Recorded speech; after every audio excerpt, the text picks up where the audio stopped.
Meu nome é Marina, tenho 29 anos e a história que vou contar parece irreal, mas eu juro que aconteceu comigo. Eu nunca fui do tipo que acreditava em histórias sobrenaturais ou em contos de terror. Sempre fui prática, pés no chão, cética. No entanto, tudo mudou em uma viagem que fiz com um grupo de amigos para uma floresta conhecida por suas lendas e mistérios. Tudo começou como uma simples aventura de final de semana. Nós éramos um grupo de 5 amigos, todos na faixa dos 28 a 30 anos. Decidimos fazer uma trilha em uma floresta relativamente desconhecida, um lugar que tinha fama de ser amaldiçoado, segundo os moradores locais. Claro, rimos das histórias e decidimos que seria uma boa ideia desbravar a floresta. Queríamos um pouco de emoção, fugir da rotina e, talvez, encontrar algum mistério pelo caminho. Chegamos à floresta numa tarde de sexta-feira. O clima estava estranho, uma névoa fina pairava sobre as árvores e o ar estava denso, como se algo invisível estivesse pressionando sobre nós. Mesmo assim, seguimos em frente, rindo e conversando para aliviar a tensão que, aos poucos, começava a se instalar. Caminhamos por várias horas, até que a luz do dia começou a desaparecer. Resolvemos montar acampamento em uma clareira que encontramos. Montamos as barracas, acendemos uma fogueira e nos sentamos ao redor, prontos para uma noite de histórias e risadas. Foi quando Helena, uma das minhas amigas, sugeriu que explorássemos um pouco mais da floresta à noite. A ideia pareceu insana, mas todos, movidos pela adrenalina e pela bebida, concordaram.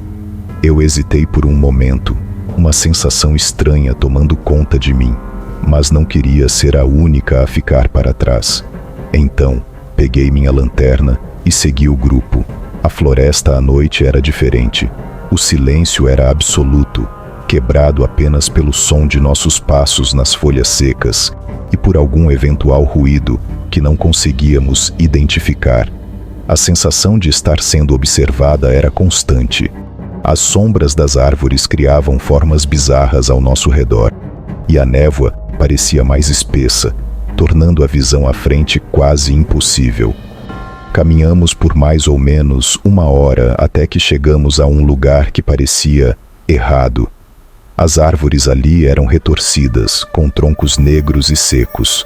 Não havia nenhum som de vida selvagem, nenhum vento soprando entre as folhas, nada. Era como se a própria floresta estivesse segurando o fôlego. De repente, Helena parou e apontou para algo no chão. Era uma espécie de tótem, uma escultura grotesca feita de ossos e galhos, com símbolos gravados em torno dela. Não era algo que poderia ter sido feito por uma pessoa em sã consciência. Aquilo parecia ter sido deixado ali como uma oferenda ou um aviso. Enquanto todos observavam o tótem com curiosidade mórbida, comecei a sentir um calafrio percorrendo minha espinha. Algo dentro de mim gritava para que saíssemos dali, mas antes que eu pudesse dizer algo, ouvimos um som baixo e gutural, vindo das profundezas da floresta. Era um som que nunca tinha ouvido antes, algo que parecia não pertencer a este mundo. O grupo começou a ficar inquieto e decidimos voltar para o acampamento. Mas o caminho de volta não era mais o mesmo. Parecia que a floresta havia mudado, que as árvores se moveram, fechando os caminhos por onde havíamos passado. A névoa estava mais espessa e a escuridão ao nosso redor parecia quase palpável. Foi então que as coisas começaram a ficar realmente estranhas. À medida que avançávamos, a lanterna de um dos meus amigos começou a falhar, e logo as outras também. Ficamos no escuro. A única luz que restava era a da lua, que mal conseguia atravessar a névoa densa. A sensação de estar sendo observada se intensificou, e comecei a ouvir sussurros, vozes indistintas que pareciam vir de todas as direções. Quando finalmente conseguimos encontrar um caminho que nos levasse de volta ao acampamento, a situação piorou. As barracas que havíamos montado estavam rasgadas, e os pertences que havíamos deixado estavam espalhados pelo chão, como se alguém ou algo tivesse passado por ali. A fogueira estava completamente apagada e o ar ao redor estava gelado. Tentei manter a calma, dizendo a mim mesma que talvez tivesse sido algum animal selvagem que invadiu o acampamento. Mas no fundo, eu sabia que não era isso.